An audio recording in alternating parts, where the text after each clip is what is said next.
Buongiorno e buona domenica, ben ritrovati in diretta, ultima domenica di giugno che ci porterà da lunedì ad un'Italia tutta in zona bianca e soprattutto, lo ricordiamo, da domani cade l'obbligo dell'uso della mascherina all'aperto. Dunque un lento ritorno alla normalità in una situazione però in cui preoccupa sempre di più la variante Delta che sta portando in altre nazioni a lockdown mirati nelle aree più dove risultano maggiori contagi. Anche in Europa alcuni stati tremano proprio di fronte alla variante Delta e la preoccupazione cresce anche nel nostro paese, dove si valuta l'opportunità, laddove vi siano dei focolai e dove si superi quella soglia che ormai abbiamo imparato a conoscere dei 250 casi ogni 100.000 abitanti, a delle zone rosse localizzate, ma potrebbe scendere anche a 100 casi ogni 100.000 abitanti. Allora iniziamo da qui facendo un po' il quadro della situazione nella Marca Trevigiana insieme al direttore generale dell'USL 2 Francesco Benazzi. Buongiorno dottore, grazie per essere con noi, buona domenica. Buona domenica a lei e a tutti voi, grazie. Allora, direttore, la fotografia della situazione nella Marca Trevigiana sul fronte contagi, ma soprattutto sappiamo, perché lo ha detto la dottoressa Ricci dell'Istituto Zooprofilattico delle Venezie, che si occupa del sequenziamento del virus alla ricerca delle varianti, che il Trevigiano è, diciamo così, l'area più interessata in questo momento, anche se la situazione, perlomeno alle parole della dottoressa Ricci di 2 giorni fa, era sotto controllo. È ancora sotto controllo e com'è appunto nel nostro territorio?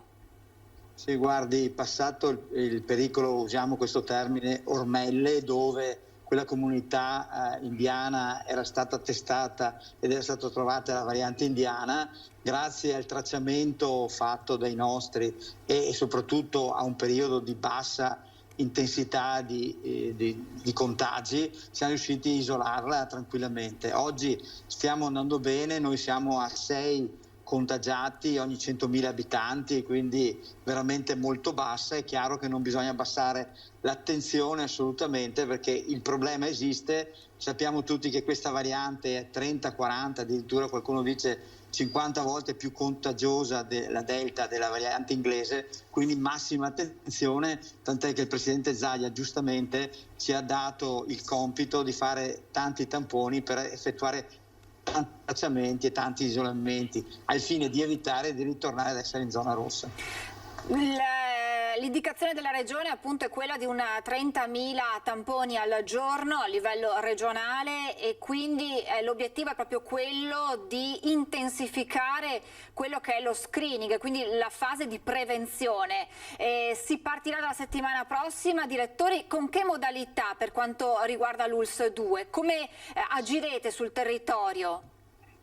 Sì, guardi, intanto una preghiera a tutti i cittadini. Sappiamo benissimo che il tampone è su base volontaria, però ecco che ci sia la massima disponibilità da parte di tutti, perché il fatto stesso di fare questo screening ci aiuta evidentemente ad evitare, ribadisco, le zone rosse.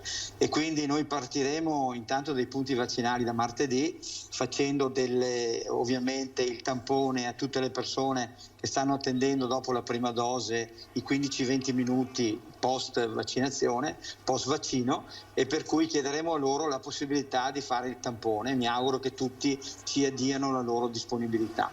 E poi ovviamente sagre, feste, dove andremo col camper, andremo con i nostri, per vedere di avere disponibilità per fare tamponi. Si apriranno le discoteche nelle discoteche, ma soprattutto un accordo che stiamo facendo, ringrazio il direttore Milan chiaramente di Assindustria, come lo vedremo di farlo anche con la coltivatori diretti, in modo tale da poter testare anche del personale delle aziende, in modo tale da avere un campione molto ampio. Quindi ci saranno sia dei tamponi itineranti con il camper, sia poi localizzati eventualmente all'interno di discoteche o di aziende? Certo, dove troviamo la disponibilità e dei gestori, ovviamente degli industriali o delle aziende di commercianti che ci danno la possibilità di poter fare questi test, questi screening, perché è fondamentale, noi dovremmo farne circa 5.200, 5.300 al giorno, quindi immaginate il volume al di fuori di quelli che già facciamo, e ne facciamo 3.000 circa, chiaramente alle RSA, ai centri servizi, quindi facciamo anche ai centri disabili, eccetera, eccetera, nonché ai nostri operatori. Per cui ovviamente si aggiungeranno a questi. Poi questi test, dottor Benazzi, per andare alla ricerca delle varianti verranno sequenziati? Cosa succederà alla fase successiva al test nell'eventualità di una positività? Poi ci sta interessando il dottor Rigoli, prima aveva già iniziato, poi ovviamente la sua collega, stiamo attrezzandoci per fare la fase di pre-sequenziamento, cioè per predisporre in modo tale che l'istituto zooprofilattico poi possa darci la risposta velocemente. Ci stiamo attrezzando con la microbiologia e con l'anatomia patologica, quindi credo che nel giro di pochi giorni avremo anche questa nuova facoltà, quindi questa capacità di prescreenare e quindi di agevolare lo zooprofilattico in modo tale da avere risposte veloci.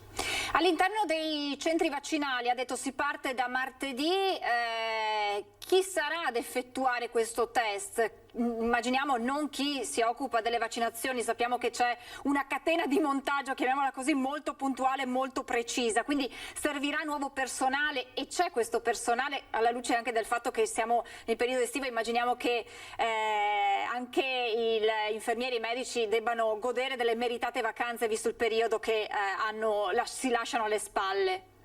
Certo, saranno infermieri e assistenti sanitari che faranno a parte la catena del vaccinale. Sì, io continuo a ribadire, però è uno sforzo che chiediamo ai nostri operatori, è vero, sono stanchi, sono stati un anno sotto pressione e quindi lo capiamo, cercheremo di fare in modo di agevolarli grazie alle prestazioni aggiuntive che ci sta dando la Regione. C'è la possibilità di fare 2 ore in più pagate, comunque in qualche modo cercheremo di farlo, perché lo ribadisco, siamo ancora in guerra, dobbiamo riuscire a finire questa battaglia e l'unico modo per finire questa battaglia oggi, vista questa variante Delta che è così invasiva, ecco, è solo l'unico modo è quello di fare tamponi e di isolare, per arrivare poi a questo settembre-ottobre con gli ospedali liberi, senza ricoveri, e per ritornare noi tutti a una vita normale. Quello che ipotizza il governo, che ipotizza il CTS, ovvero di zone rosse localizzate, potrebbe essere una soluzione per evitare lockdown più generalizzati, dottor Benazzi? Guardi, questa è una soluzione estrema, nel senso che per fortuna il Presidente Zaia ha voluto e ci ha detto chiaramente di fare quest'ultimo sforzo per fare oltre 30.000 tamponi, perché solo in questo modo eviteremo le zone rosse, non ci sono alternative. Quindi credo che dobbiamo impegnarci su questo. Poi è chiaro che se, nonostante questo impegno che deve essere assolto, non riusciamo, allora sì, in questo caso resta la soluzione di fare dei micro lockdown. Però lo dico a tutti i cittadini, cerchiamo di comportarci bene, facciamoci fare il tampone che ci aiuta, perché aiuta noi, aiuta gli altri, aiuta soprattutto le nostre realtà, anche trevigiana, ad evitare micro lockdown. Da domani decade l'obbligo dell'uso della mascherina all'aperto, la preoccupa questo?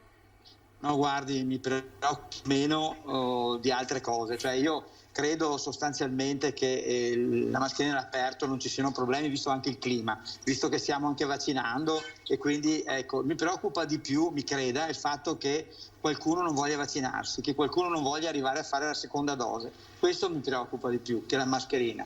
E poi continuo a ribadire, anche senza la mascherina la trasmissione potrebbe avvenire con le mani. Lavaggio delle mani, perché allora ci salviamo, perché la trasmissione può essere proprio legata al fatto che non ho la mascherina, tocco e con le mani poi mi tocco il naso, mi soffio il naso, metto le mani in bocca. Ecco, attenzione, sempre lavaggio delle mani. Avete tante persone, cittadini, che annullano il richiamo o che al momento magari si presentano e rifiutano il vaccino? Qual è la situazione? Allora, diciamo, i rifiuti del vaccino no, un po' meno, più che altro che non si presentano, che purtroppo per N motivi hanno anche la possibilità nel portale di spostarsi, perché abbiamo fatto di tutto per fare in modo che il cittadino possa spostarsi in caso sia in ferie, eccetera, però qualcuno di questi poi non risponde all'invito della seconda dose. E questo è importante invece esserci, perché è dimostrato. L'Inghilterra purtroppo è stata colpita solo perché si è accontentata della prima dose. È dimostrato dai virologi, microbiologi, da tutti quelli che ne sanno sicuramente più di me, che con la seconda dose noi non prendiamo la malattia, non andiamo in ospedale, non andiamo in terapia intensiva. Quindi chiedo veramente a tutti di ripensarci e di tornare ai nostri centri per fare la seconda dose. Ha una percentuale, dottore, di chi appunto non si presenta senza nemmeno annullare l'appuntamento? Sì, guardi, fino adesso sono 300-400 persone alle quali stiamo anche telefonando per richiedere a loro la possibilità di tornare quando vogliono tornare. E stiamo facendo un'azione capillare anche col nostro call center adesso, perché ci rendiamo conto che più vacciniamo e aumentiamo la percentuale, più ci salviamo dalla variante Delta. Dal mondo dagli scienziati arriva la richiesta o comunque insomma quell'invito ad andare in vacanza solo dopo essersi sottoposti alla seconda dose. Questo cosa potrebbe voler dire anche per chi organizza gli appuntamenti e la campagna vaccinale?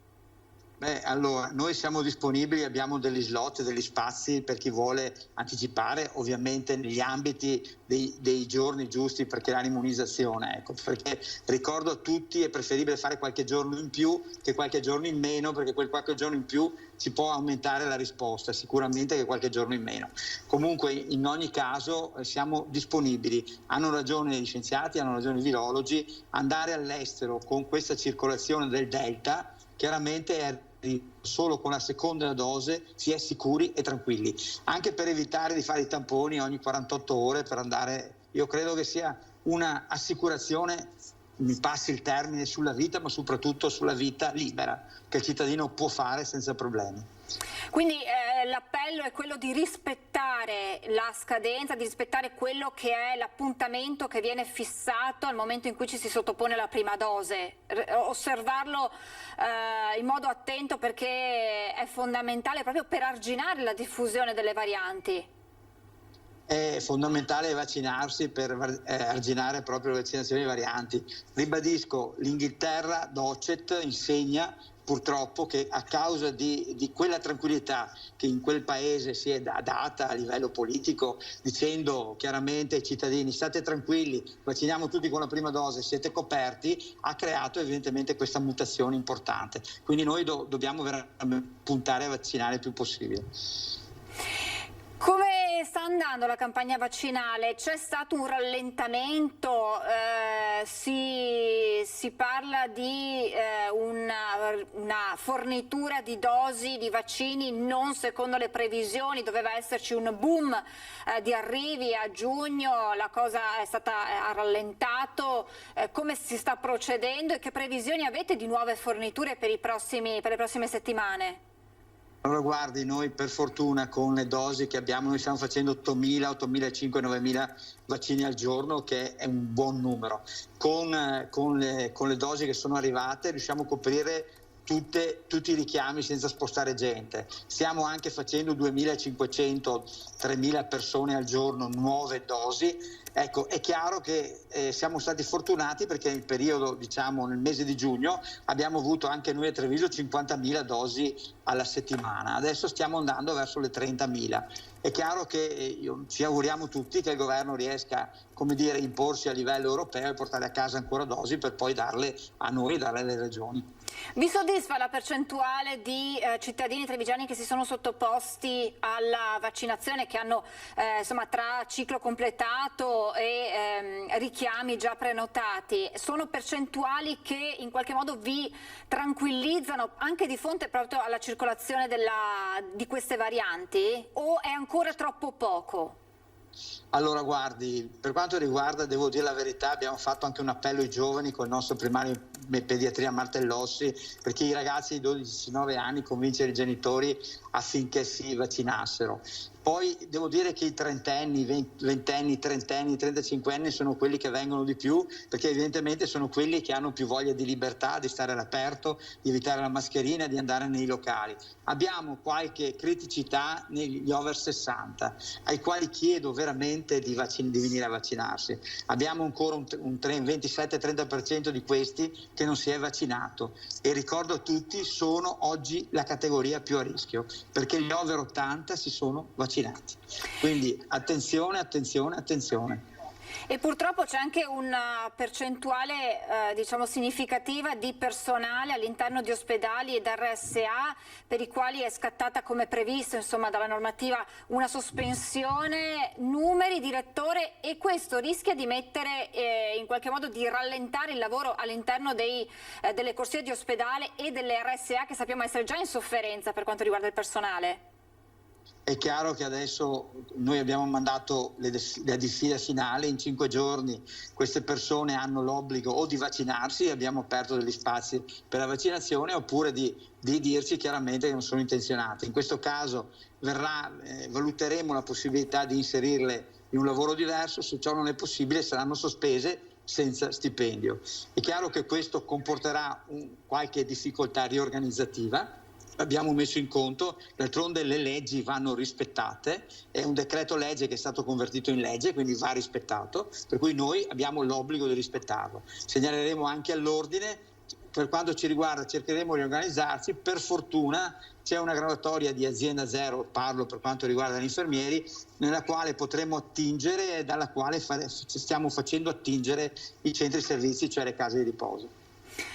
Direttore, con questa campagna vaccinale in autunno cosa dobbiamo aspettarci? Dobbiamo essere tranquilli o dobbiamo in qualche modo temere, noi ce l'auguriamo che non sia così, ma un ritorno del virus come vissuto proprio nell'autunno 2020? Cioè, è possibile pianificare e capire da qui a settembre, ottobre, anche quando riapriranno le scuole, perché poi quello sarà un importante banco di prova, lo è stato l'anno scorso e lo sarà sicuramente anche quest'anno se le varianti continueranno a circolare. Con questo andamento della campagna vaccinale possiamo ritenerci tranquilli o bisogna fare un ulteriore passo?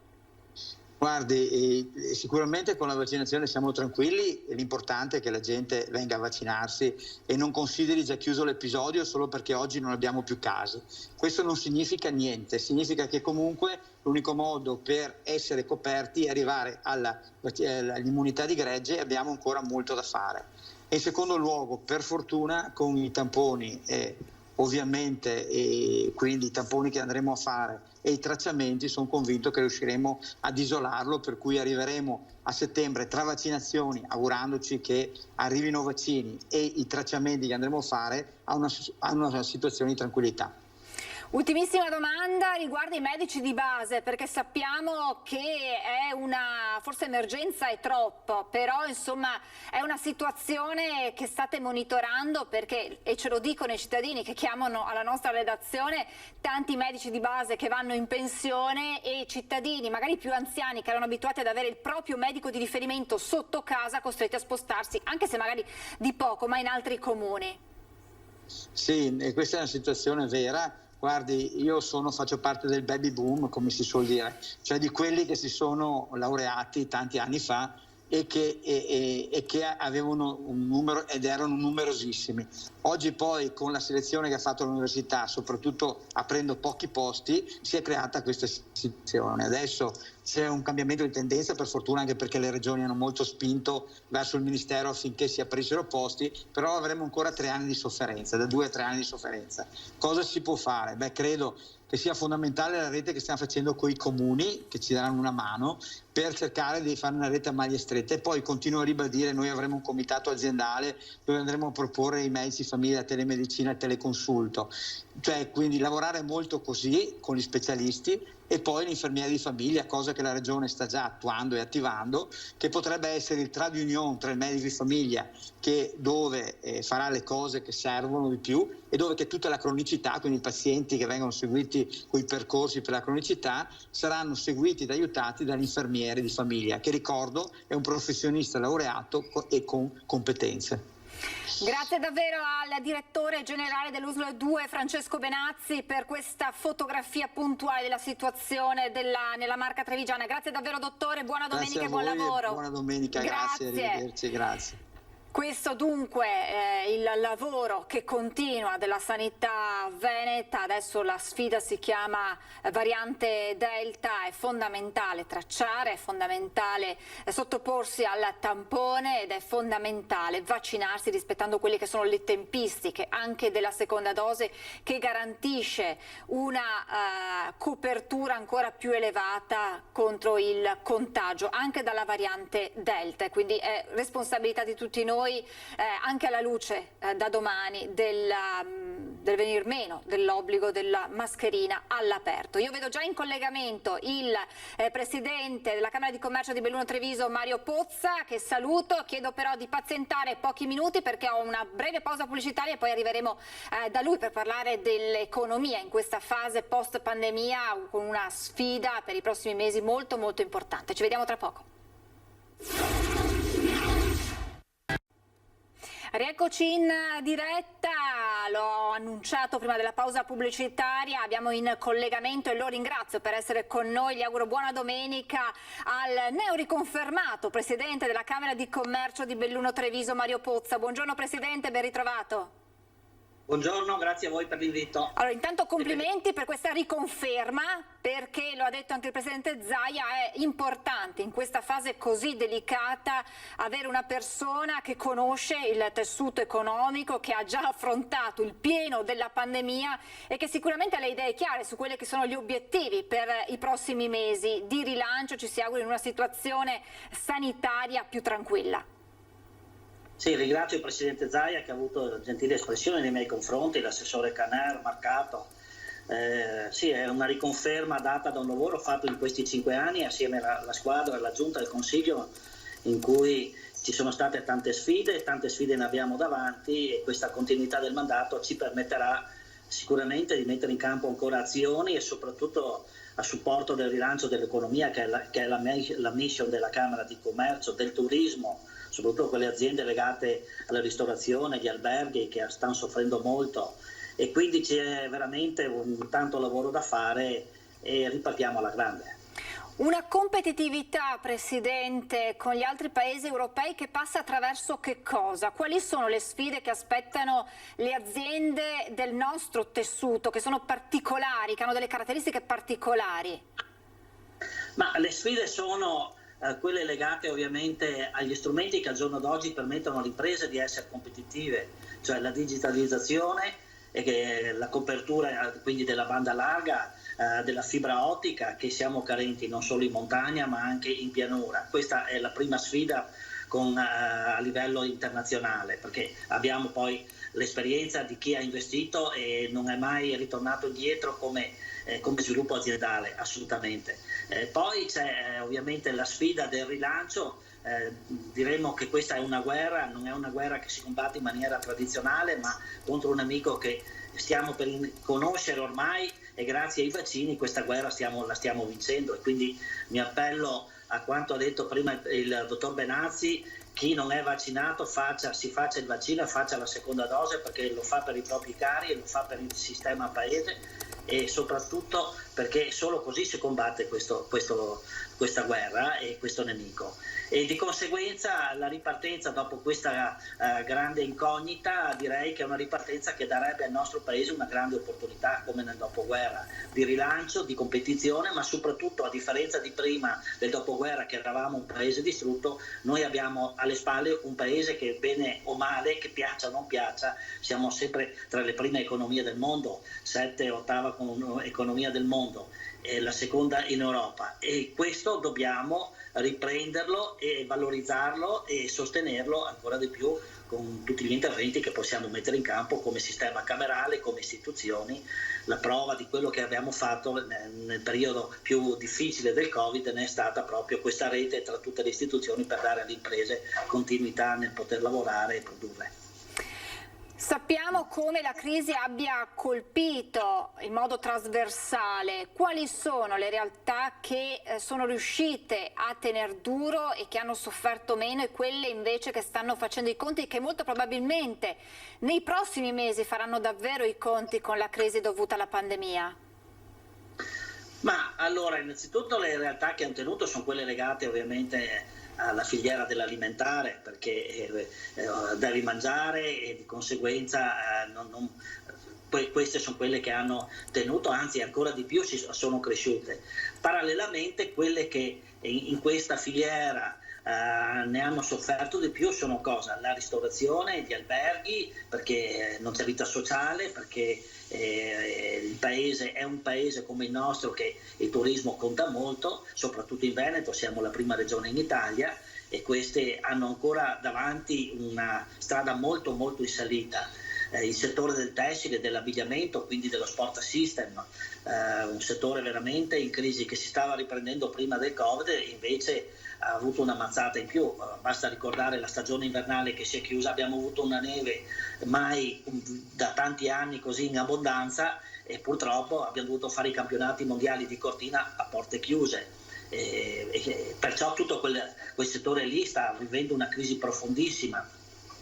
Invece i settori che stanno andando bene sono quelli del mobile, dell'arredamento, perché rimanendo in casa si è cercato di rendere l'ambiente più confortevole, di rinnovarlo, e probabilmente magari più avanti pagheremo un po' questo, ma però in questo momento sta andando molto molto bene. E quindi ci sono varie sfaccettature proprio nel mondo dell'economia che evidenziano, come diceva lei, settori che sono in ottima salute, direi, e settori che invece sono lì che stanno per ripartire o sono molto incerti, ecco. L'altro settore che sta tirando e si spera che riparta è quello dei macchinari. Noi siamo un paese fortemente esportatrice di macchinari, e se riparte questo vuol dire che riparte la produzione mondiale.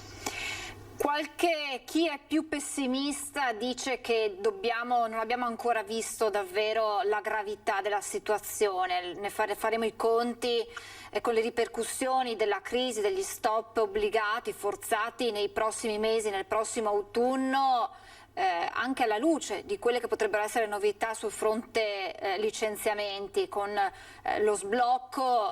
Ora si parla di una platea, se qualche giorno fa si era ipotizzato uno di bloccare i licenziamenti per quei settori, appunto, che lei ne ha nominati alcuni, che più hanno sofferto. Adesso si parla di allargare la platea alle aziende più in crisi. Che cosa dobbiamo aspettarci dalle vostre previsioni, anche se magari è difficile, lo capisco, però che cosa dobbiamo aspettarci in autunno, dopo la pausa estiva? Guardi, noi abbiamo un sistema che è il sistema Excelsior, quello che studia le dinamiche del lavoro e che è il punto di riferimento a livello nazionale per tutti i centri studi, per il sindacato, per le associazioni di categoria, proprio per capire quali sono le esigenze delle imprese nelle professionalità e nelle competenze. Ovviamente è un paese a macchia di leopardo. Se noi parliamo del Veneto, il Veneto ha una disoccupazione che non arriva neanche al 5%, che è la metà del livello nazionale. Noi abbiamo imprese che hanno difficoltà a trovare personale qualificato e non qualificato, e questo è un problema. C'è sicuramente come si diceva prima, ci sono dei settori che sono in crisi, però ci può essere una riconversione di queste professionalità. Cioè non gridiamo troppo al lupo. Deve anche i personali dipendenti devono anche capire che ci sono queste opportunità, quindi una riconversione nelle loro competenze, nelle loro professionalità, che può trovare soddisfazione in altre attività produttive. E questo è un elemento. Poi abbiamo un altro elemento che ovviamente sicuramente c'è paura, però bisogna anche essere un po' fiduciosi. Io credo che il brutto l'abbiamo già visto, ma come si diceva poco fa e come ha detto il dottor Benazzi, bisogna vaccinarsi per evitare altri lockdown, per evitare di ritornare indietro. Se poi qualcuno vuole fare il furbo, dice io sono forte, bravo, grande e non mi serve il vaccino, però mette a rischio tutti, e questo non va bene assolutamente. E dalle aziende è arrivato un importante contributo da questo punto di vista, l'ha detto anche il dottor Benazzi, che si punta anche alle aziende per questo incremento di tamponi, di test alla ricerca delle varianti. C'è sempre stata questa collaborazione tra il mondo imprenditoriale, la sanità, prima appunto per le vaccinazioni, ora anche per questa tracciabilità, perché si vuole continuare lo spettro di possibili nuove chiusure è assolutamente da evitare. Ma guardi, le nostre associazioni sono molto presenti, hanno una buona fidelizzazione con le imprese, e quindi ci sarà sicuramente un'opera di promozione, di sensibilizzazione presso il proprio personale, perché ci si vaccini e perché si segnalino casi ovviamente in cui ci sono delle criticità. Questo lo abbiamo visto, l'esperienza di questo anno e mezzo di Covid, dove ci sono stati tavoli permanenti coordinati dalla Camera di Commercio, appunto con l'UIS, con le prefetture, Guardia di Finanza, insomma tutte le amministrazioni pubbliche e mondo produttive hanno funzionato e continuano a funzionare, perché abbiamo un tavolo permanente ancora tuttora, e quindi io mi aspetto almeno per il nostro territorio sicuramente un'azione molto forte ed incisiva. Però ci deve essere la responsabilità della famiglia, ci deve essere la responsabilità del soggetto, che deve capire che non può mettere a rischio l'incolumità degli altri, dei suoi collaboratori o della sua famiglia, perché lui non vuole fare il vaccino. Se ne stia a casa chiuso, e allora a quel punto lì però non deve neanche godere del sostegno dell'INPS o quant'altro. È un dovere che noi dobbiamo assolutamente come cittadini rispettare. L'ennesimo richiamo alla responsabilità, che abbiamo visto quanto sia fondamentale durante una pandemia. L'abbiamo visto con l'uso delle mascherine, l'abbiamo visto con il segnalare situazioni a rischio e quindi sottoporsi al tampone, l'abbiamo visto nel sottoporsi alla vaccinazione, perché questa è davvero l'unica strada, e una vaccinazione completa, un ciclo completo, quindi non basta solo la prima dose per arginare anche le varianti che ora spaventano. Presidente, io volevo tornare un attimo alle due facce della medaglia a cui faceva riferimento lei prima, ovvero da un lato si parla, c'è un rischio lavorativo, un rischio disoccupazione nel caso dello sblocco dei licenziamenti, dall'altro però c'è la difficoltà in molti settori di trovare personale qualificato. Che cosa è successo? Perché sta accadendo questo? E mette in difficoltà le aziende che hanno magari commesse, che hanno lavoro ma che fanno fatica a farne fronte proprio per la mancanza di personale. Ma guardi, allora, per quello che riguarda ad esempio il settore della ristorazione, che non si trovano in questo momento cuochi, non si trovano camerieri, ci sono diversi fattori. Il primo, perché le attività sono state chiuse e di conseguenza chi lavorava si è trovato magari un'altra occupazione e si è riconvertito, come dicevo prima. L'altro fattore è quello legato a cosa?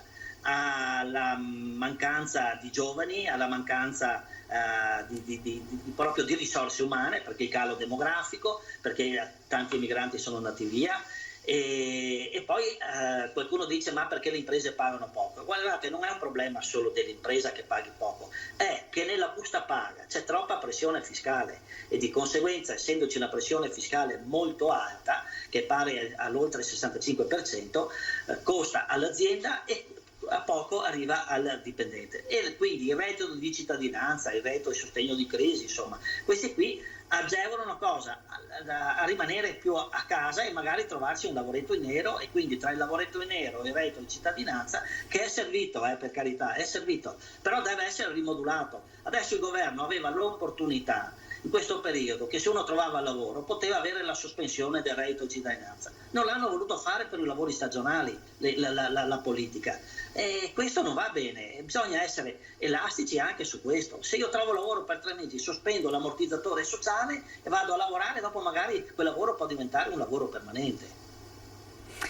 Presidente, io la ringrazio davvero tantissimo per il suo intervento, grazie, in bocca al lupo per questi per i prossimi mesi che la aspettano alla guida della Camera di Commercio di Belluno e Treviso. Grazie al Presidente Mario Pozza, buona domenica e buon lavoro. Grazie a voi. Grazie, questo è l'ulteriore aggiornamento dal fronte economico, perché lo abbiamo sempre detto, a fianco alla crisi sanitaria ora c'è una situazione economica non certo facile che si sta cercando di affrontare al meglio in vari punti di vista. E allora abbiamo parlato di vaccinazioni, io vi farei vedere il bollettino aggiornato ad oggi con le vaccinazioni nella nostra regione. Eccolo qui. Allora siamo a 4.013.998 dosi somministrate nelle ultime 24 ore, 47.399 in più. Prime dosi sono 2.588.515, 13.961 dosi nelle ultime 24 ore. Hanno completato il ciclo vaccinale 1.425.483 veneti, con un più 33.438 rispetto al bollettino di ieri.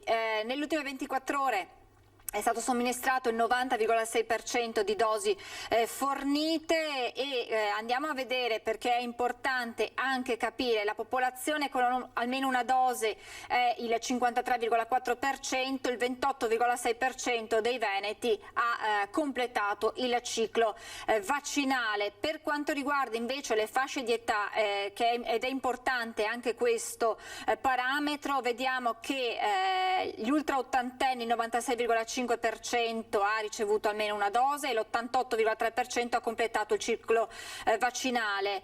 L'88,5% degli ultrasettantenni ha una dose e il 60,3% ha completato il ciclo vaccinale. Salendo poi, senza leggere dato per dato, vediamo che la fascia dei giovanissimi 12-19 anni il 10% ha ricevuto almeno una dose, tra i 20 e i 29 anni il 27,8% e tra i 30 e 39 il 28,6%. Prima il dottor Benazzi faceva riferimento alla fascia degli over 60, l'81,8% ha ricevuto almeno una dose, ha completato il ciclo vaccinale il 53,4%. Questa dunque la situazione aggiornata nelle ultime ore sul fronte vaccinazioni in Veneto.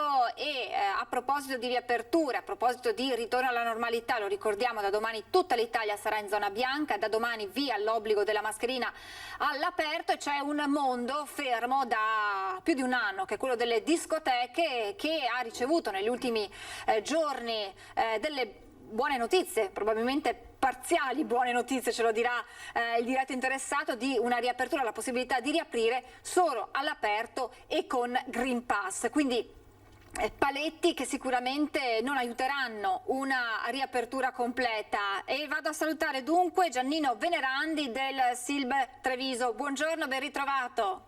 Buongiorno a lei e a tutti gli telespettatori. Allora, ha sorriso, si è arrabbiato, come ha reagito di fronte alla nota del Comitato Tecnico Scientifico che ha detto sì, potete riaprire, ma potete riaprire solo all'aperto con Green Pass e, un dettaglio non trascurabile, al momento non c'è una data, salvo aggiornamenti delle ultime ore. Sì, appunto il CTS si è pronunciato in queste ultime ore per un via libera con Green Pass e tamponi nelle 48 ore precedenti, o bisogna aver avuto appunto il Covid per poter entrare in questi locali. Come ho già ribadito più in altre occasioni, questa è sicuramente una formula che avevamo anche in qualche modo proposto noi per i nostri locali già da ottobre, con dei protocolli che erano anche sottoscritti da 3 illustri diciamo del settore della medicina. Mi riferisco a Antonio Lopaico, Matteo Bassetti, Pierluigi, anzi ho sbagliato il nome, scusi, Antonio Locascio, Pierluigi Lopaico. Ecco, questi 3 sicuramente esperti in materia ci avevano avallato il nostro protocollo, che era stato presentato al CTS. Anche il generale Figliuolo ci aveva incoraggiati, perché aveva accettato la nostra proposta di poter vaccinare a nostre spese fuori dei locali, ma dal governo non c'è stata nessuna risposta in merito. Quindi ad oggi siamo ancora nelle mani del governo, che dovrà decidere se farci aprire con le regole che ha proposto il CTS e quando, perché ancora la data non c'è. Si parlava entro il 10 luglio, ma capite bene che per noi aprire non è proprio come accendere un interruttore, dobbiamo organizzare delle strutture che sono molto complesse. Mi riferisco anche al problema del personale, che ho sentito prima parlare il suo ospite, che si fa fatica a trovare sia nella ristorazione ma anche per il nostro settore, quindi tutta quella filiera di persone che lavoravano prima quando eravamo appunto nella normalità, gran parte le abbiamo perse. Giustamente non potevano aspettare tempi lunghi per poter avere un'entrata.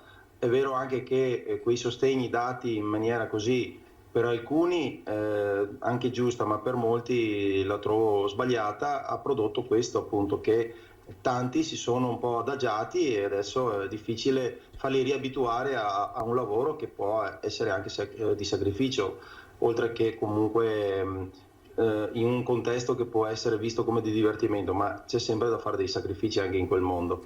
Quindi le tempistiche potrebbero essere strette se effettivamente sarà valida la data del 10 luglio per pianificare un'apertura e soprattutto per trovare il personale. Quindi considerando che siamo il 27 di giugno i tempi sono stretti. Allora, sono molto stretti, comunque in qualche modo diciamo quello sarebbe il problema minore, perché sicuramente troveremo chi ci può aiutare in questa fase iniziale. Il problema maggiore comunque rimane quello delle regole che se vengono accettate dal governo le vedo dure da applicare o comunque molto molto limitative. Prima a lei ma anche a dei suoi colleghi nei giorni scorsi ho girato dei video, ne abbiamo centinaia raccolti in tutta Italia, soprattutto per il Veneto abbiamo visto affollamenti di qualsiasi genere e quindi non so se quel mondo di affollamenti verrà regolato. Io penso proprio di no, perché è impossibile regolare una piazza, uno stabilimento balneare o dei plateatici di bar piuttosto che i vari aperitivi o comunque i mezzi di trasporto. Io l'altro giorno ero a Venezia, nei vaporetti erano quasi invivibili e, tra il caldo e comunque la sensazione che sei all'aperto, le mascherine molte non erano indossate, quindi se il problema è la mascherina, io parlavo anche col presidente nostro del sindacato dei locali da ballo che tiene i contatti col governo, gli dicevo ma non si potrebbe eventualmente proporre di far aprire i locali con la misurazione della temperatura che è doverosa, se serve anche un tracciamento cercheremo di organizzarci anche per il tracciamento dei clienti, ma poi la mascherina al limite la metterei obbligatoria solo in pista se proprio è un problema di quando si balla che si suda e quindi c'è un po' quel pericolo di trasmissione.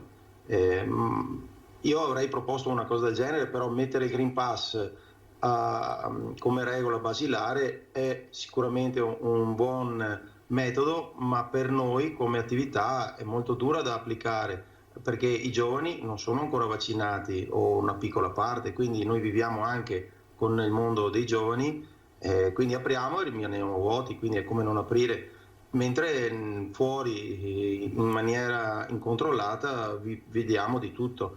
Ecco, non anche so perché... Mi perdoni se la interrompo, il controllo del Green Pass, visto che da quello che indica il CTS non è sufficiente l'autocertificazione ma serve proprio il Green Pass, quindi sappiamo o il vaccino o aver il certificato di avvenuta guarigione dal Covid o un tampone negativo, spetterebbe a voi controllare e verificare che tutto sia in regola? Sì, oltretutto anche qui le regole ben precise non le abbiamo, quindi non le posso rispondere proprio con esatta precisione perché ce le comunicheranno a giorni se sarà un onere nostro. Certo che darci continuamente degli oneri da supportare con spese e anche con rischio di impresa, perché poi si va a finire come non so se ha visto l'articolo che è uscito qualche giorno fa sul Corriere della Sera, dove la procura ha chiesto l'incriminazione per epidemia colposa per Briatore. Cioè, io dico, qualche caso può essere anche successo che poi erano positivi, da quello che ho capito, un po' di persone che lavoravano là, ma non è successo un cluster dentro la discoteca che 300-400 persone erano tutte quante contagiate. Si parla di qualche caso, ma allora se applichiamo questo tipo di severità, applichiamolo anche in qualsiasi altro contesto. Intasiamo i tribunali, non so cosa ne viene fuori, ma ribadisco, il problema maggiore è far rispettare le regole. Noi siamo stati i primi oltretutto a averle proposte. Il problema è che le rispetteremo solo noi e fuori dalle porte dei nostri locali non si rispetterà un bel niente. Di conseguenza ci sentiamo, oltre che danneggiati a livello economico, anche umiliati continuamente. Il governo sembra che non voglia saperne. Io capisco che la situazione non è tornata normale, ma se non è tornata normale allora continuiamo a gestirla in maniera di prevenzione assoluta.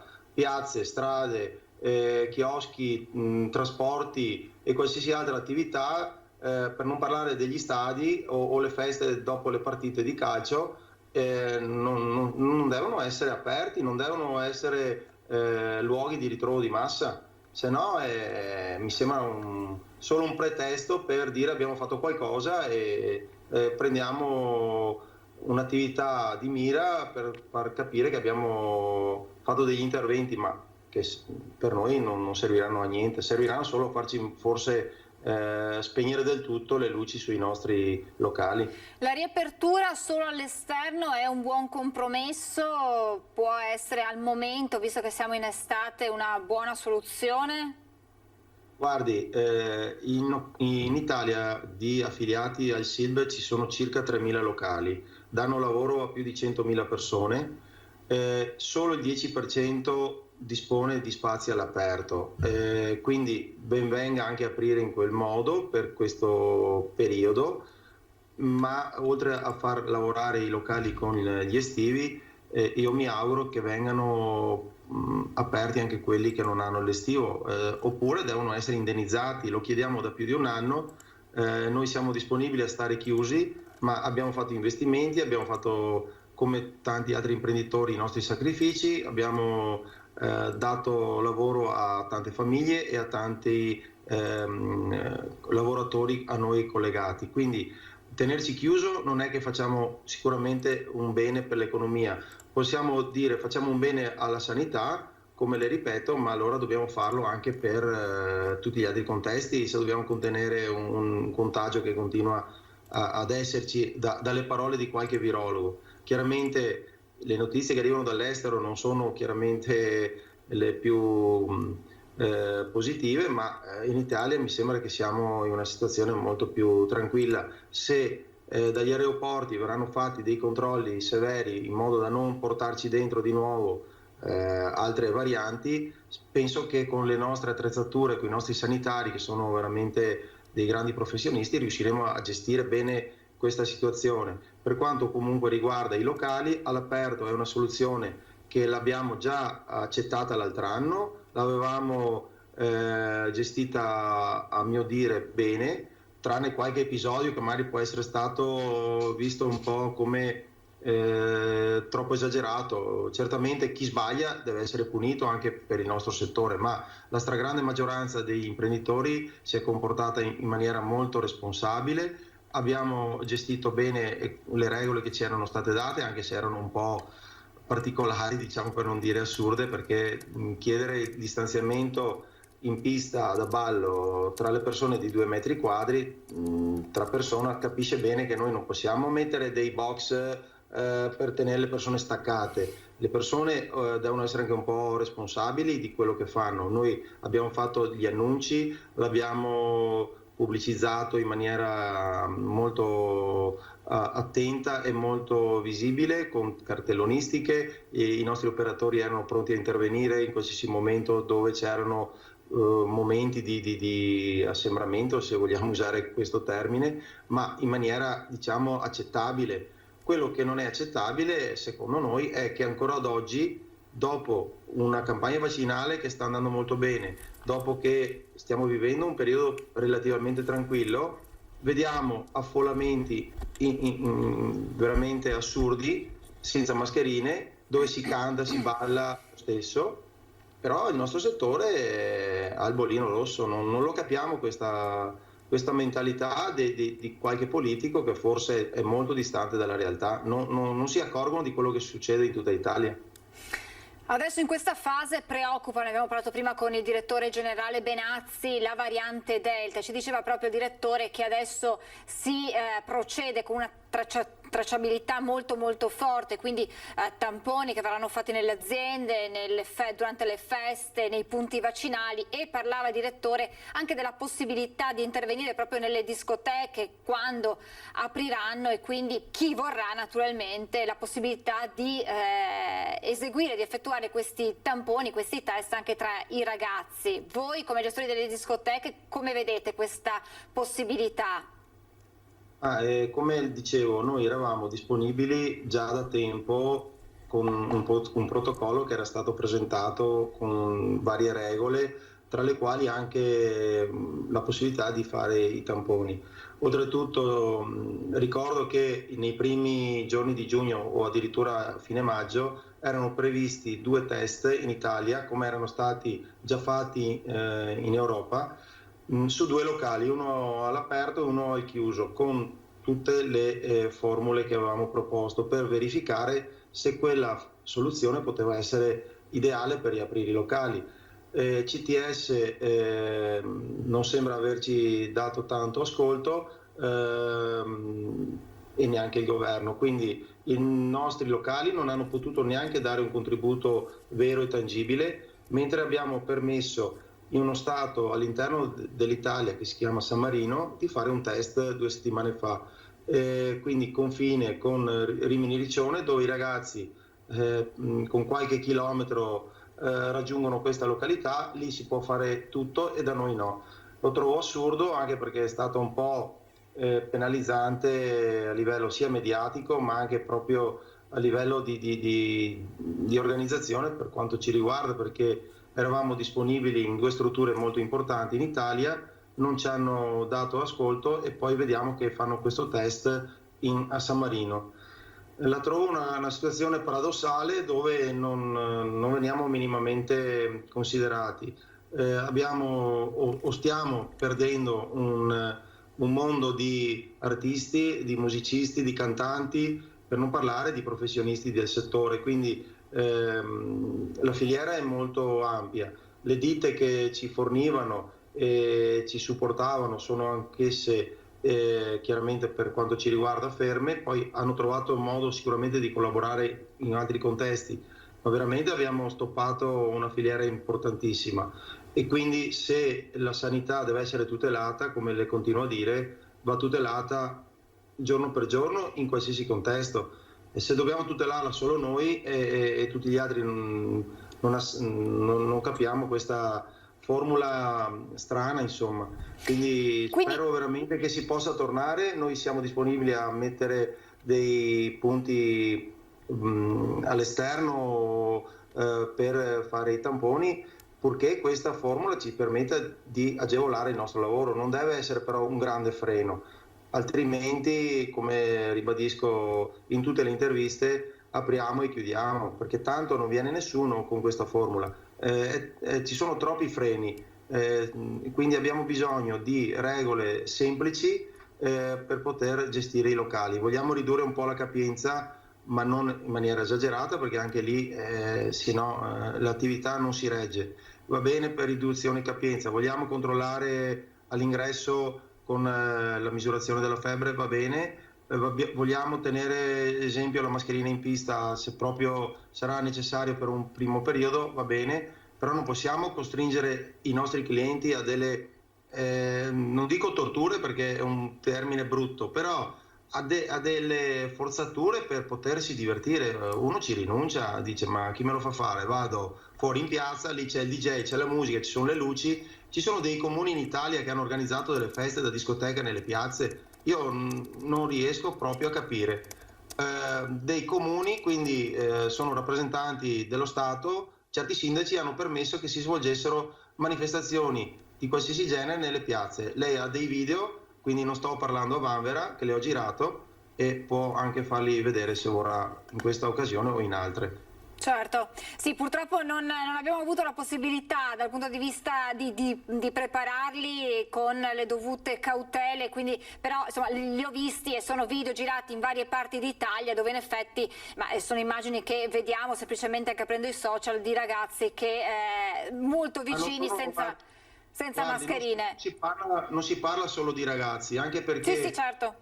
Da quello che mi risulta, e ne parlavo proprio anche ieri sera, ci sono forse più ragazzi sensibili alla vaccinazione che non certi adulti.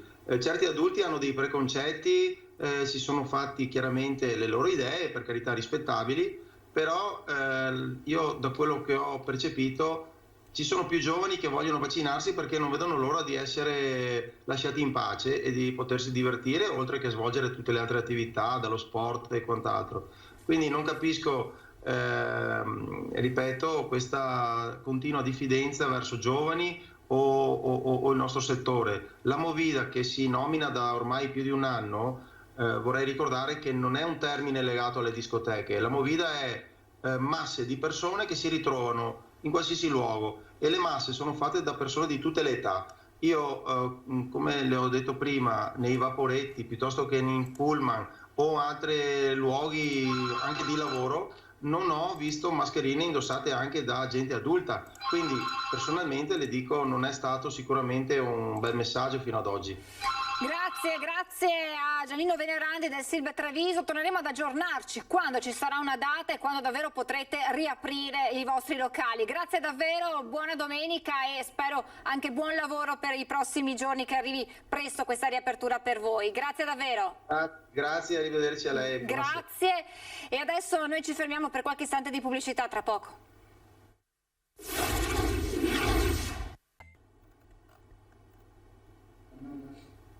Rieccoci in diretta, un aggiornamento rapido di cronaca che arriva dal sito del Gazzettino con quanto accaduto questa mattina a Rosolina. Attimi di paura in spiaggia, bambino si accascia a terra all'improvviso, salvato con il massaggio cardiaco. Fortunatamente una storia finita bene grazie al tempestivo intervento che ha salvato la vita a questo bambino. Adesso vado a salutare i miei ospiti. Buongiorno e buona domenica a Riccardo Barbisan della Lega, ben ritrovato. Buongiorno a tutti e buona domenica. Grazie, buona domenica e ben ritrovato anche Roberto Grigoletto del Partito Democratico. Buongiorno. Grazie, buona domenica. Entrambi consiglieri comunali a Treviso, e allora partiamo con quella che è la notizia in qualche modo di queste ultime ore per quanto riguarda proprio Treviso, la sua università, il corso di medicina, e facciamo il punto con il servizio di Lina Paronetto. Non ci vede una sconfitta, anzi il presidente del Veneto Luca Zaia nel pronunciamento negativo della Corte Costituzionale in merito alla legge regionale di istituzione della facoltà di medicina a Treviso, già impugnata dal secondo governo Conte. È una sentenza che fa chiarezza su molti punti, commenta Zaia. Innanzitutto la regione incassa la linea vincente, che non era del tutto scontata, sul fatto che è legittimo attivare una nuova facoltà di medicina a Treviso. Questo viene sancito irrevocabilmente. La consulta boccia invece il finanziamento con risorse del fondo sanitario, ma questo per il governatore non è uno scoglio insuperabile. Troveremo modo di allocare queste risorse, dice senza esitazioni Zaia. Per Vanessa Camani, vice capogruppo del Partito Democratico, i dubbi avanzati dalle opposizioni sono diventati certezze. Con questo contenzioso ci rimettono tutti, attacca Camani. Sarebbe stato sufficiente modificare la norma finanziaria un anno fa per evitare il caos.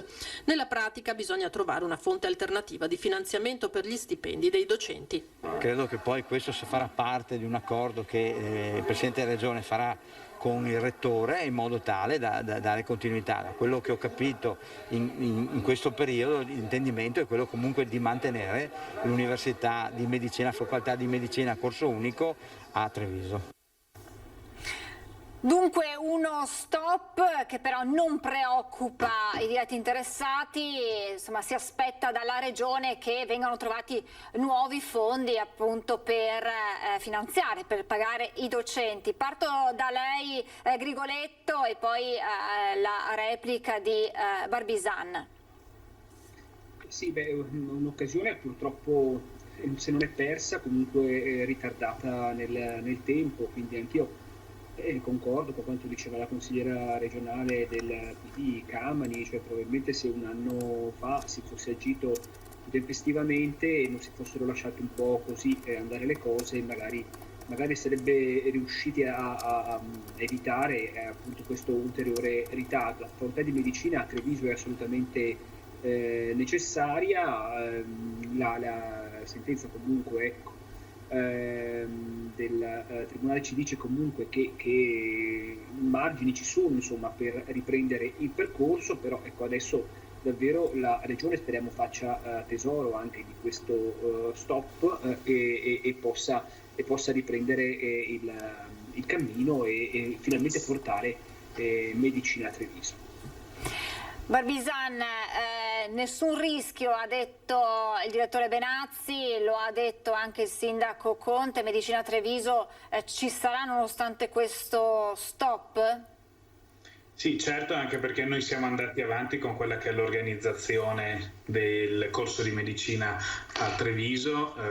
Intanto è bello che ne possiamo parlare, nel senso che è una decisione della Regione nuova, innovativa e che porta più posti per medici laureati in Regione Veneto dopo tanti e tanti anni nei quali le sedi universitarie deputate erano solo Padova e Verona, e tanti ragazzi che si accingono a fare il corso per diventare medici e diciamo anche e soprattutto il test d'ingresso sanno quante difficoltà vi sono ad entrare. Noi non ci siamo fermati nell'organizzazione di medicina a Treviso anche quando vi è stato l'annuncio del ricorso in Corte Costituzionale da parte dello Stato.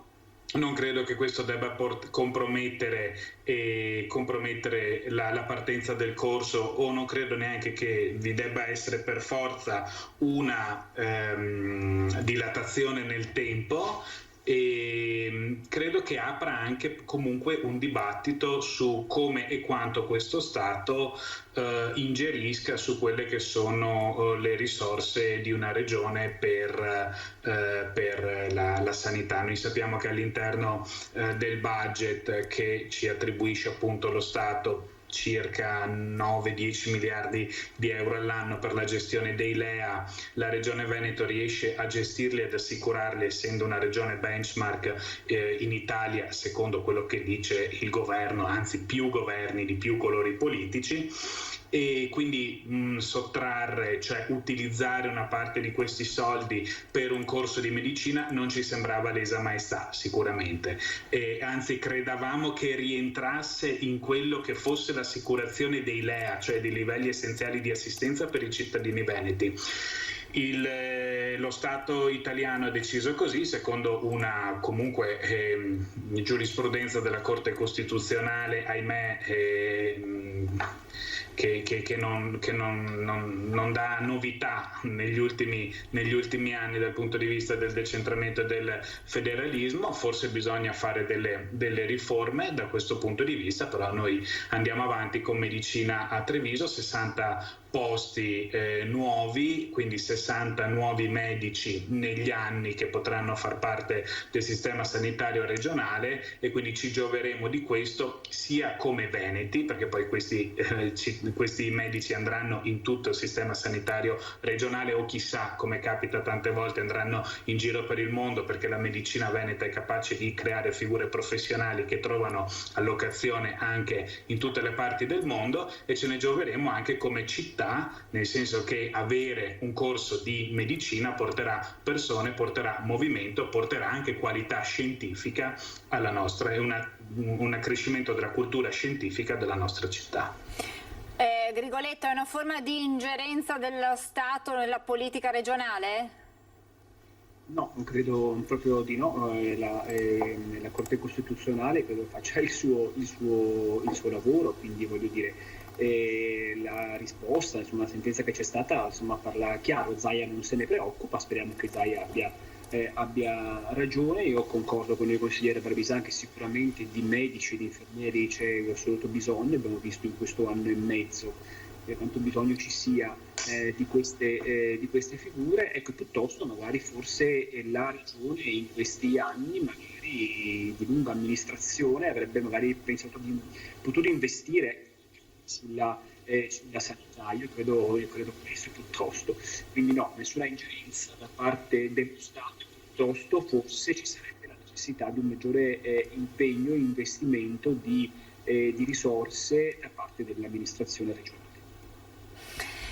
E abbiamo capito l'importanza, lo avete detto, della sanità, l'abbiamo capito benissimo in questo anno e mezzo di pandemia. Purtroppo non sembra tutto finito, ne abbiamo parlato ampiamente oggi di quanto spaventi la variante Delta. Si ipotizza a livello nazionale il ritorno di zone rosse localizzate per arginare possibili focolai, questo per evitare lockdown più ampi che sicuramente danneggerebbero ulteriormente la nostra economia.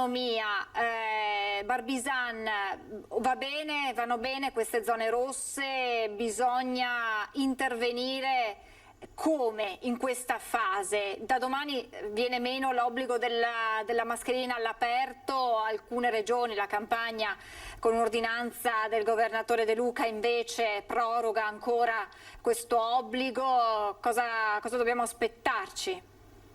Ma guardi, cosa dobbiamo aspettarci? Solo Dio lo sa, perché ci siamo trovati anche l'estate scorsa nella condizione di pensare che tutto ciò sarebbe finito. Ora, io sono astrattamente d'accordo, sperando che concretamente non succeda mai, sull'istituzione di zone rosse localizzate, molto parziali, molto piccole, in modo da poter andare a circoscrivere questa variante. Certo resta l'obbligo del distanziamento, l'obbligo di lavarsi le mani, l'obbligo di tenere atteggiamenti che siano consoni a questo stato in cui viviamo, e anche un appello ancora sul tema della vaccinazione, nel senso che chiunque se lo senta, chiunque in uno stato di salute che glielo permetta, lo faccia, perché pare che i vaccini possano anche combattere la variante Delta. Ci sono buone possibilità che una copertura vaccinale ottima durante l'estate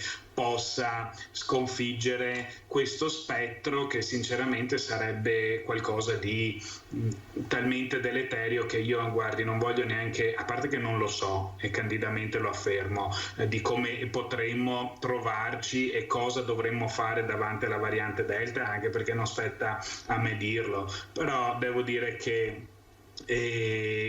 immaginare micro lockdown che possono durare una settimana o 10 giorni in porzioni molto ridotte, se questo può essere utile, se questo magari è già stato sperimentato altrove e ha dato buoni effetti, potremmo replicarlo. Però io spero che non ci troviamo in questa situazione. Ho già detto, ho avuto modo di dire che credo che i veneti, gli italiani abbiano messo molto fieno in cascina in questi 2 anni sul fronte della prevenzione, sul tema della salute, sul come attuare comportamenti che possano evitare il nuovo riesplodere della pandemia. Facciamo conto su questi, facciamo conto sulla vaccinazione e cerchiamo di scongiurare ogni tipo di altro effetto.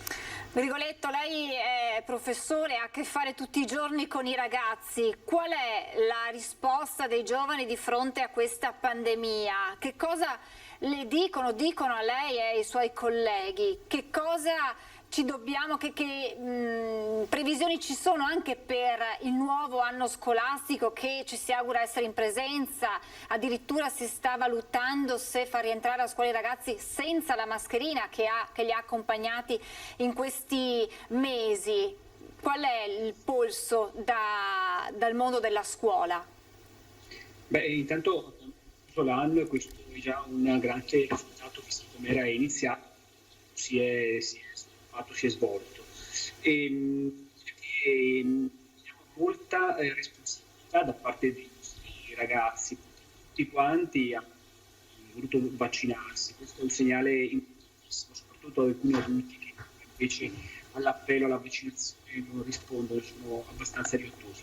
Quindi devo dire c'è molta responsabilità, molta consapevolezza, naturalmente che hanno gli esami all'università, il prossimo impegno di vita, quelli che sono certo sentono come realistico pensare di andare a scuola in sicurezza, ovviamente. In questo senso allora io penso che sono d'accordo anche qui con il consigliere Barbisani, che certamente c'è la vaccinazione che ci può coprire, che le zone rosse possono essere necessarie e opportune. Dall'altro lato io penso anche che però un ulteriore sforzo dovrebbe essere fatto anche in questo periodo estivo, ecco, per non ricadere negli errori che sono stati commessi la scorsa estate. Seguivo anche il dibattito prima del collegamento che stavate facendo da studio appunto sulle discoteche. Per carità, non sono un frequentatore di discoteche, però io avrei chiuso le discoteche quest'estate. Lo so, è uno sforzo, non sarà politicamente corretto, però teniamo conto, certamente siamo più coperti con la vaccinazione, certamente il caldo estivo impedisce, rallenta sicuramente, perché ancora presente, sarà l'uscita della pandemia, rallenta la diffusione del virus, e però dall'altro lato, insomma, comportamenti un po' troppo azzardati rischiano davvero di portarci indietro. Anche perché, ripeto, a settembre, per tornare alla sua domanda e concludere, a settembre davvero tutti quanti auspichiamo di poter rientrare a scuola tutti i giorni e di mettere da parte la didattica a distanza. La responsabilità, non ci stancheremo mai di dirlo, è l'arma più importante ed è in mano a noi, insomma, quello di avere comportamenti, di vaccinarci, di fare attenzione, è fondamentale per contrastare il virus. Cambiamo un attimo argomento, vediamo ad un tema che ha tenuto banco in queste giornate ed è il DDL Zan, con questo botta e risposta a distanza tra Chiesa e Stato. Prima appunto la Chiesa che aveva chiesto in via informale al governo di rivedere il testo, le parole, la dura presa di posizione decisa, più che dura, decisa presa di posizione del premier Draghi, che ha rivendicato la laicità dello Stato, e poi il cardinale Parolin, che ha condiviso quella che è stata appunto l'uscita del Presidente del Consiglio. Barbisani, inizio da lei, quali saranno gli scenari di questo DDL? Ma allora si sono palesate molte delle perplessità che erano balenate durante il dibattito parlamentare, prima alla Camera e poi diciamo anche nella società civile. La Santa Sede ha fatto presente alcune cose. Credo che l'atteggiamento del segretario Letta all'inizio fosse stato quello più utile, nel senso parlava di nodi da sciogliere all'interno del DDL Zan, poi l'ho visto irrigidirsi su una posizione del o si va avanti così o si muore, e quindi adesso io non so come andrà a finire. Credo che ci siano delle questioni molto molto difficili da affrontare, dei nodi difficili da sciogliere ma non impossibili. Uno di questi è l'identità di genere, lo sappiamo tutti, diciamo il testo ha all'articolo 1 delle definizioni, pone delle perplessità che sono state sollevate da insigni giuristi. Leggevo un articolo di Giovanni Maria Flick, ex presidente della Corte Costituzionale, di certo non un leghista scatenato, che poneva molte questioni su appunto l'articolo 1, quello delle definizioni, e poi anche su altri. Credo che se noi vogliamo inserire un'aggravante per coloro che offendono, ingiuriano, comunque discriminano, ecco, questo forse è il termine più corretto, persone per il loro orientamento sessuale, perché sono omosessuali, lesbiche, trans o qualunque cosa vogliano essere, noi su questo ci siamo, tanto che la Lega ha già proposto un altro DDL a firma del senatore Salvini, nel quale c'è l'aggravante per tutte queste condotte criminose nel solco di quella che è la legge Mancino. Tutto il resto, l'introduzione a scuola di temi come quelli della transessualità in ogni ordine e grado, come dice il DL Zan, cioè parlare ai bambini che ancora non hanno affrontato la pubertà del tema della transessualità, io come padre la ritengo una questione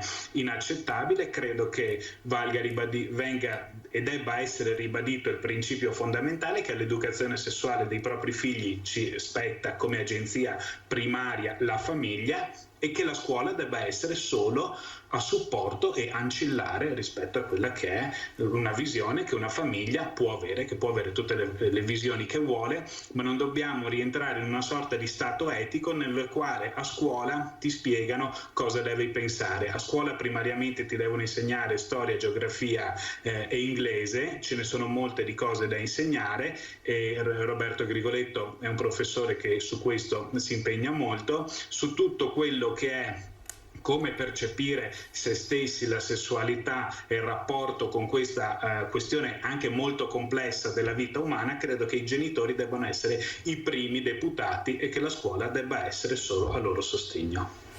Grigoletto, come politico, come professore, come genitore, la replica. Allora, è vero che all'educazione affettivo-sessuale è giusto e doveroso, è prioritario che pensi la famiglia, su questo sono d'accordo, però ecco, non è che la scuola debba abdicare a questo compito, nel senso che a scuola si fa educazione sessuale, lo si fa dalla scuola primaria. Certo, con il massimo rispetto, senza dover veicolare contenuti ideologici, su questo concordo, insomma.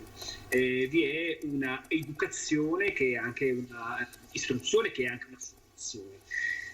Dal punto di vista invece politico, io penso che ci sia stata una strumentalizzazione nella polemica, nella querela che si è sviluppata tra il Vaticano e lo Stato italiano in seguito alla lettera di Gallagher al governo, la lettera che doveva rimanere appunto segreta, riservata, ma che così non è stato. Il problema è che è stata diffusa, voglio dire, per parti, insomma, non nella sua integralità. Io onestamente posso essere sincero, io non credo che ci sia stata una ingerenza da parte della Chiesa, lo dico sinceramente, pur essendo, appunto, io credo, affermando, riconoscendo e sostenendo fortemente la laicità dello Stato, credendoci molto su questo, dico che comunque il Vaticano non ha fatto altro che il suo compito, perché c'è un concordato, ma dirò di più, il concordato è una garanzia proprio per la laicità dello Stato, perché lo Stato, le professioni religiose e le chiese che operano al suo interno, stabilisce questi accordi. Quando una parte sente che questi accordi, perché rispetto alle posizioni di tutti, le posizioni civili di tutti vengono messe in discussione, comunque in qualche modo in pericolo, è giusto che lo faccia il Presidente, che raccomandi, insomma, di tenerle in considerazione. Ora, abolire il concordato, come qualcuno ha detto, considerandosi appunto di questa polemica, mi sembra semplicemente una questione veramente di ignoranza, ma direi adesso Barbizan è un giurista, ma mi sembra una ignoranza anche dal punto di vista giuridico, dal punto di vista costituzionale, perché possiamo citare articoli della Costituzione italiana. Ciò detto, e concludo, io ritengo che il DL Zan possa essere diviso in alcune parti sicuramente, ma che sia assolutamente necessario. È necessario perché purtroppo i fatti e i reati, chiamiamoli con il loro nome, vengono perpetrati continuamente e questo evidentemente ci dice che le leggi in vigore non bastano, perché altrimenti non si ripeterebbero, rimanendo gli autori spesse volte in Io vi ringrazio, siamo quasi arrivati alla chiusura di questa nostra diretta della domenica. Ringrazio Riccardo Barbisan della Lega, ringrazio Roberto Grigoletto del Partito Democratico, grazie per il vostro intervento, grazie per essere stati con noi in questa domenica e buona giornata ad entrambi. Arrivederci, buona domenica. Grazie a Roberto Grigoletto e Riccardo Barbisan.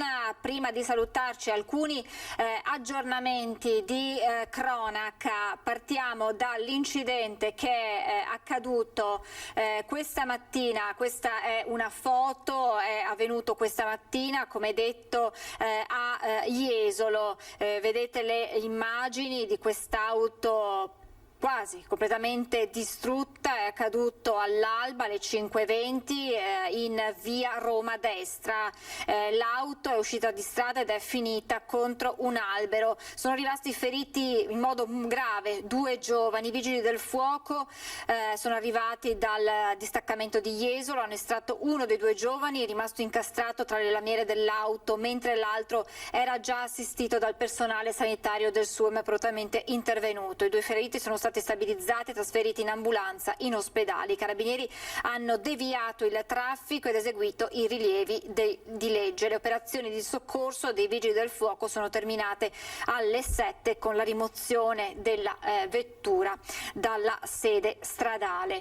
E sono emerse ieri delle novità relative all'omicidio, all'efferato omicidio di Elisa Campeol nel Trevigiano, a Moriago della Battaglia, la barista accoltellata, almeno una ventina i fendenti che sarebbero stati inflitti alla giovane mentre stava prendendo il sole lungo il greto del Piave. Sono emersi dei dettagli sugli spostamenti dell'uomo ora in carcere con l'accusa di averla uccisa. Sentiamo allora quello che è emerso proprio il giorno prima, cosa ha fatto Fabrizio Biscaro il giorno prima della morte di Elisa Campeol. Martedì pomeriggio, il giorno prima del massacro, dopo essere uscito di casa, Fabrizio Biscaro è andato proprio al parco dell'Isola dei Morti e qui avrebbe incontrato varie persone, una in particolare, una donna che passeggiava con 2 cani. La signora residente a Vidora avrebbe raccontato di essere stata avvicinata e importunata da un giovane, tanto che gli avrebbe detto: se non vai via ti aizzo contro i cani.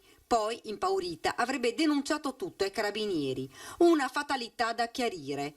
Una cosa è certa, Biscaro nel suo racconto lucido avrebbe detto effettivamente di essere passato in quella zona del Piave anche il giorno prima del folle omicidio e di aver incontrato varie persone.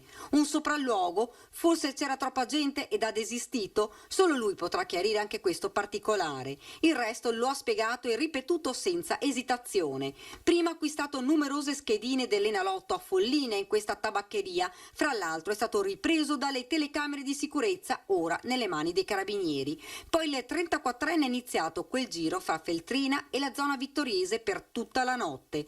La mattina si è ripresentato sul greto del Piave, questa volta armato di coltello e pronto a compiere quello scempio. E continuano serrate le indagini dei carabinieri che stanno ripercorrendo i suoi spostamenti istante dopo istante, cercando di capire la sua personalità e soprattutto escludere che davvero fosse proprio Elisa la vittima che voleva uccidere. Insomma, che l'avesse in qualche modo già vista, magari sui social. In queste ore verrà passato al setaccio il computer di Fabrizio e il suo cellulare alla ricerca di un perché. La prossima settimana intanto l'esame autoptico sul corpo di Elisa, martoriato sotto decine di coltellate.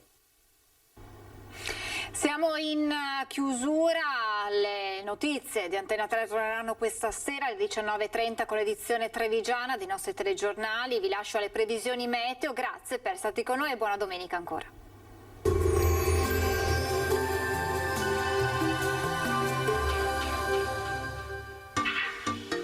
Tremonti, attrezzature e materiale per saldatura professionale a Montebelluna. Benvenuti al meteo. Ultima domenica di giugno con l'anticiclone africano che ormai da giorni staziona sull'Italia. Bel tempo e caldo dunque sul nostro territorio. Vediamo insieme il dettaglio. Sul Veneto la grafica del 27 giugno ci mostra un contesto stabile e soleggiato. In pianura e in montagna cielo sereno o al massimo velato, solamente sui rilievi al al pomeriggio non si escludono degli occasionali temporali di calore. Temperature ancora roventi, minime tra 18 e 23 gradi, valori massimi compresi invece tra i 29 e i 35 gradi. Ci spostiamo ora sul Friuli Venezia Giulia, poche novità anche qui, tanto sole dappertutto, ma anche in questo caso saranno possibili dei piovaschi sui monti. Temperature minime tra 19 e 23 gradi, massime invece sui 31-33 gradi. Infine ci spostiamo sul Trentino Alto Adige, dove avremo un ampio soleggiamento, a seguire qualche acquazzone sui settori alpini di confine. Temperature minime intorno ai 21 gradi, massime sui 33 gradi all'incirca. Dal meteo di Antena 3 per ora è tutto, grazie per l'attenzione e arrivederci al prossimo aggiornamento.